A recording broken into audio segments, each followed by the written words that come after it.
رب اشرح لي صدري ويسر لي امري واحلل عقدة من لساني يفقهوا قولي. اللهم ربنا الهمنا رشدنا واعذنا من شرور انفسنا. اللهم ارحمنا بالقرآن العظيم. اللهم اجعله لنا اماما ونورا وهدى ورحمة.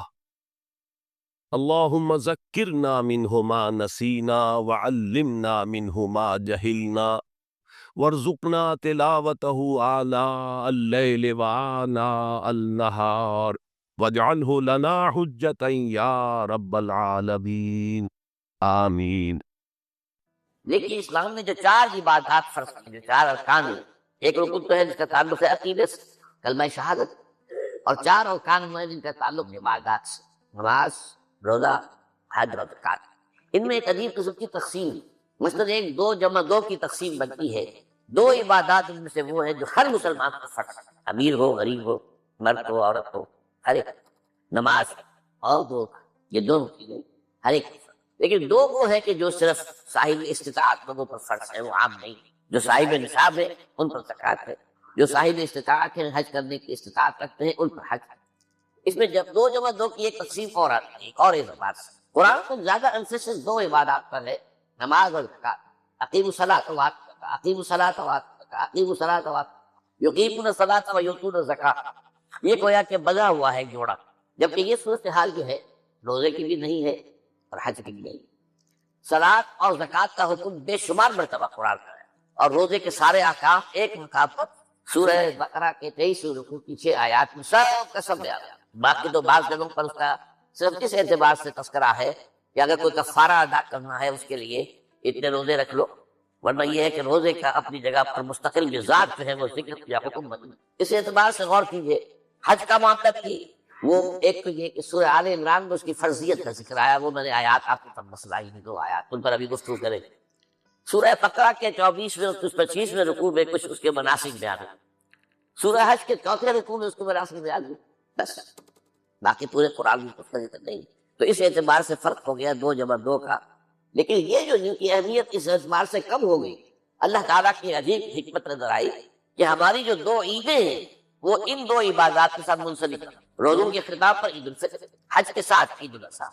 تو گویا کہ ان 2 عبادات کی اہمیت میں اگر کسی درجے میں کوئی کمی محسوس ہوتی ہے قرآن مجید کے بیان کے حوالے سے، تو اس کی تلافی اس سے ہو جاتی ہے کہ عیدین ہماری 2 ہی عیدیں، 2 ہی تہوار ہیں، اور وہ ان 2 عبادات کے ساتھ جوڑ۔ اب آخری بات سمجھ، 3 جمع 1 کی بھی ایک تفریق۔ 3 عبادات وہ ہیں جو موقت ہیں صرف، یعنی معلق بالزمان، ان کا تعلق وقت کے ساتھ ہے، یہ نہیں کہ کسی خاص جگہ سے متعلق۔ نماز ہر جگہ فرض ہے، ہاں البتہ اس کا وقت آئے گا، اگر سورج جو ہے نصف النہار سے ڈھلکے گا تو ظہر کا وقت ہوگا، اگر کسی وجہ سے اللہ تعالیٰ کی حکمت ہو کہ سورج وہی کا وہی کھڑا رہ جائے تو ظہر کا وقت آئے گا، نہیں ظہر فرض ہوگی۔ مغرب اسی وقت فرض ہوگی جبکہ سورج غروب ہو جائے، اگر کسی وجہ سے سورج غروب نہ ہو تو کیا پتہ، یہ ساری باتیں جو ہے قیامت کا جو زلزلہ آنے والا ہے اس میں یہ ساری باتیں ہونے والی ہیں۔ سورج مغرب سے شروع ہوگا، یہ تو وضاحت کے ساتھ کہا گیا ہے، تو مغرب کا وقت نہیں ہے۔ اسی طریقے سے رمضان کا مہینہ آئے گا تو روزے فرض ہوں۔ اس حوالے سے یہ زمانے کا تعلق تو ہے لیکن کسی مکان سے نہیں تعلق۔ حج وہ ہے جس کے تقریباً تمام مناسک جو ہے وہ ایک خاص مقام پر عطا ہو۔ آپ سفر کر کے جائیے، مکہ مکرمہ جائیے، اللہ کے گھر کا طواف کیجیے، پھر وہاں سے جو بھی روانگی ہوتی ہے یوم الترویہ 8 ذی الحجہ کو نکلیے اور جا کر مینا میں قیام کیجیے 1 رات، پھر 9 کی صبح کو نکلیے عرفات جائیے، عرفات میں شام تک قیام رہے گا، لیکن مغرب کی نماز کے وقت کے بعد وہاں سے نکلے گے، مغرب وہاں پڑھے گے نہیں، وہ جا کر مزدلفہ میں پڑھی جائے گی عشاء کے ساتھ چلا، چاہے کتنی دیر ہو۔ پر یہ ساری چیزیں ایک خاص مقام کے ساتھ ہیں، منسلک ہیں، ہر جگہ پر یہ ادا نہیں۔ اب اس میں دیکھیے حکمت نظر آ رہی ہے، کیونکہ حج جو ہے ایک خاص جگہ پر ایک خاص مقام سے وابستہ ہے، اس کے ساتھ جو عید الاضحیٰ وابستہ کی گئی ہے، یہ گویا کہ حج ہی کے ایک رکن کو پھیلا دیا گیا، قربانی جو مناسک حج میں بڑی اہمیت کی حامل ہے، اسے عام کر دیا گیا۔ تم مدینے مکے تو نہیں پہنچ سکے ہو لیکن یہاں پر قربانی کے اندر تو شریک ہو جاؤ۔ اور بعض مشابہتیں اور بتائی گئی کہ ذی الحجہ کا کام شروع ہو جائے تو اس کے بعد حجامت کا کراؤ، ناخن نہ کاٹو، وہ جو کچھ بھی آپ کو معلوم ہے احرام کی کچھ پابندیاں ہوتی ہیں، ایک مشابہت کسی طرح ٹھیک ہے وہاں نہیں ہے لیکن ان کے ساتھ ایک مشابہت پیدا ہو رہی ہے۔ تو قربان کی حقیقت جو ہے عید الاضحیٰ وہ گویا کہ ایکسٹینشن ہے حج کی، کہ تمام عالم اسلام کے اندر جو ہے تمام مسلمان جہاں بھی کہیں ہیں وہ حج کے اس ایک منسک کے اندر شریک۔ تو یہ میں نے چند باتیں تمہیداً عرض کی ہیں ان عبادات اربع پر، ان کی جو ریلیٹیو حیثیت ہے ہمارے دین میں۔ اب آئیے حج کا معاملہ کیا ہے، وہ پورا ایک خاص علاقے سے تعلق ہے اور ایک خاص شخصیت سے ہوتا ہے، یہ بھی لوٹ گئے۔ چنانچہ جو آیات میں نے آپ کو سنائی حج کے بارے میں، ان اول بیت وضع للناس للذی بمکہ مبارکا وہدی للعالمین، یقیناً پہلا گھر جو بنایا گیا لوگوں کے لیے، یعنی اللہ کی عبادت کے لیے، کہ لوگ وہاں جمع ہوں اللہ کی عبادت کے، وہ ہے جو مکہ میں ہے۔ مکہ اور مکہ یہ ایک ہی لفظ ہے، تورات میں مکہ کا لفظ آیا، قرآن مجید میں مکہ۔ یہ تھوڑا فرق جو ہے یہ تلفظ کا ہو جایا کرتا ہے مختلف زبانوں میں، جیسا کہ آپ کو معلوم ہوگا کہ آج کل جو عرب کے لوگ ہیں وہ قاف کو ذاف پڑھ، گل گم، قم کی بجائے گم، قل کی بجائے گل، اقول لک اقول لک، وہ گاف۔ تو یہ جو ہے فرق ہو جاتا ہے۔ تو مکہ، وادی مکہ، یہ ہے در حقیقت مکہ مکرمہ۔ تو پہلا گھر جو بنایا گیا ہے، اور اس کے بارے میں جو یہ عام طور پر مشہور ہے کہ اس کے معمار حضرت ابراہیم ہے، یہ بات صحیح ہے۔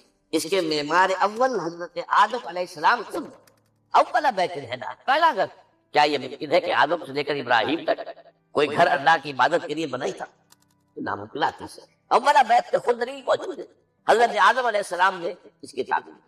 البتہ اس کے بعد بعض سیلابوں کی وجہ سے یہ عمارت گر گئی اور کچھ جو وہاں پر آبادی بنی تھی وہ بھی ختم۔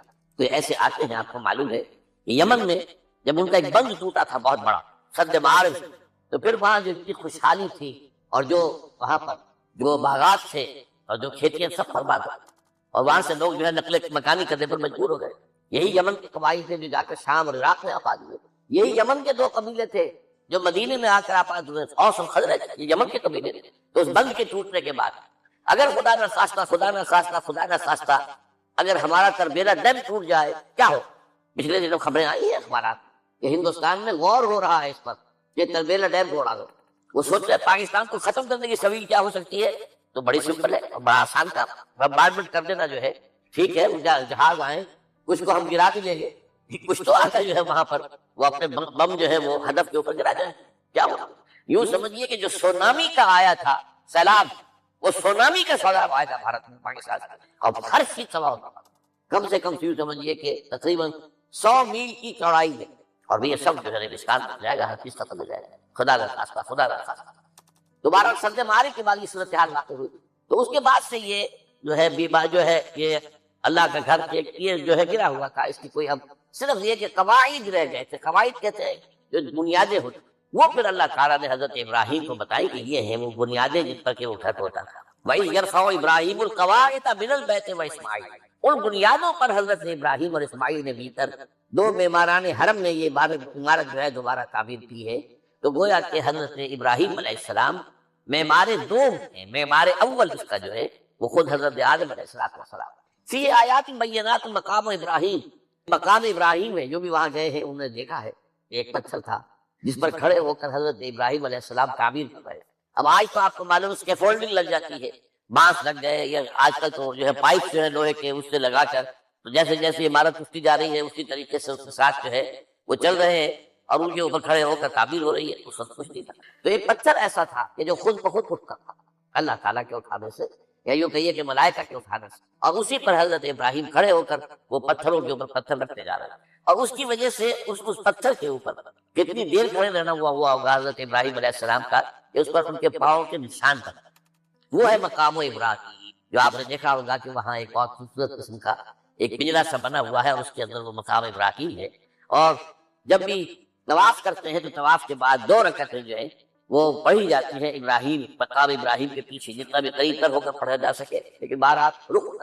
تو فی آیات بینات مقام ابراہیم ومن دخلہ کان آمنا، تو ایک تو یہ کہ وہ نشانیاں ہیں وہ اللہ تعالیٰ جن لوگوں کی کہ دل کی آنکھ کھلی ہو، روحانی آنکھیں کھلی ہو، ان کو دکھاتا ہے، اور ایک وہ ہے کہ جو ہماری سامنے کی ظاہری آنکھوں کو بھی دکھاتا ہے۔ یہ نوٹ کر دیجیے کہ یہ مقام امن کا گہوارہ رہا۔ عرب میں لوٹ مار، قتل غارت، قتل کے بدلے میں قتل، پھر قتل کے جواب میں قتل ہوتے تھا، لیکن اس وقت بدترین دور میں عربوں کا معاملہ یہ تھا کہ کوئی شخص فرض کیجیے کہ وہ کئی مہینے سے اپنے باپ کے قاتل کو ڈھونڈ رہا ہے تاکہ قصاص لے سکے، بدلہ لے سکے، اسے سبھی کر سکے، اسے کہیں نظر نہیں آ رہا، اچانک حرم میں نظر آ جاتا ہے، وہاں وہ نقصان نہیں پہنچایا جا اسے۔ یہ امن اللہ تعالیٰ نے اسے امن کی جگہ بنایا ہے، بلد الامین کہا گیا۔ امن والا بادشاہ ہے. تو یہ جو ہے یہ تو آج تک بیچ کی جو برکت ہے وہ نظر آ رہا ہے. ومن دخلہ کان آمن وللہ علی الناس حج البیت من استطاع الیہ سبیلا. اور اللہ کا حق ہے اپنے بندوں پر کہ وہ حج کریں اس کے اس گھر کا جو کوئی بھی استطاعت رکھتا ہو اس پر. اگر زیادہ راہ ہے، خرچہ ہے، جانے آنے کے اخراجات مہیا ہیں، اور یہ کہ آپ پیچھے جن کو چھوڑ کر جا رہے ہیں ان کے لیے بھی اتنے وقت کا جو ہے وہ انتظام ہے کھانے پینے کا، گزارے کا، نان نفتے کا، تو آپ کا حج فرض ہو. اب اگر اس فرضیت کے بعد کوئی شخص تاخیر کرتا تو بڑے گناہ کے اندر مبتلا. جیسے ہی فرضیت ہو جائے پہلا کام جو ہے، پہلا قرض جو ہے، یوں سمجھیے یہ اللہ کا قرض ہے. مطلب یہ لام جو آتا ہے، لام اور اعلیٰ، لام کسی کے حق کے لیے، اعلیٰ کسی کے اوپر حق پر. وَلِلَّهِ عَلَى النَّاسِ حِجُّ الْبَيْتِ مَنِ اسْتَطَاعَ إِلَيْهِ سَبِيلًا. یہ تو اللہ کا حق ہے لوگوں پر، لوگوں کے ذمے. یہ قرض ہے اللہ کا کہ اس کے گھر کا حج کریں، جائیں، طواف کریں، اور جو بھی اس کے مناسک ہیں ادا کریں، اور وہیں پر قربانی کرتی ہے. لِيَشْهَدُوا مَنَافِعَ لَهُمْ وَيَذْكُرُوا اسْمَ اللَّهِ فِي أَيَّامٍ مَّعْلُومَاتٍ عَلَىٰ مَا رَزَقَهُم مِّن بَهِيمَةِ الْأَنْعَامِ فَكُلُوا مِنْهَا وَأَطْعِمُوا الْبَائِسَ الْفَقِيرَ. اسی کے اندر جو ہے مناسک کے اندر قربانی دی ہے. افریقہ میں آپ کو معلوم ہے، شمالی افریقہ میں زیادہ تر لوگ جو ہے جیسے کہ ہندوستان پاکستان میں ویسے ہیں، لیکن آپ جنوب میں چلتے جائیے تو رنگ گہرا ہوتا چلا جائے، انتہائی سیارت بھی ہے، سب آ رہے ہیں، شکلیں جدا ہیں، زبانیں جدا ہیں، لیکن سب کے سب جو ہے ایک ہی نغمہ ان کی زبان پر ہے ایک ہی نغمہ، کہیں واضح کہیں مبہم، تو ایک ہی بندہ لبیک اللہم لبیک لبیک لا شریک لک لبیک ان الحمد والنعمت لک والملک لا شریک لک. اب یہ ترانہ ہے توحید کا ترانہ، اور گونج رہی ہے اس وقت. آپ اندازہ نہیں کر سکتے یہ پوری سرزمین گونج رہی ہوگی اس ترانے کے ساتھ، کیونکہ تھوڑی تھوڑی دیر کے بعد نئے قافلے داخل ہوتے ہیں.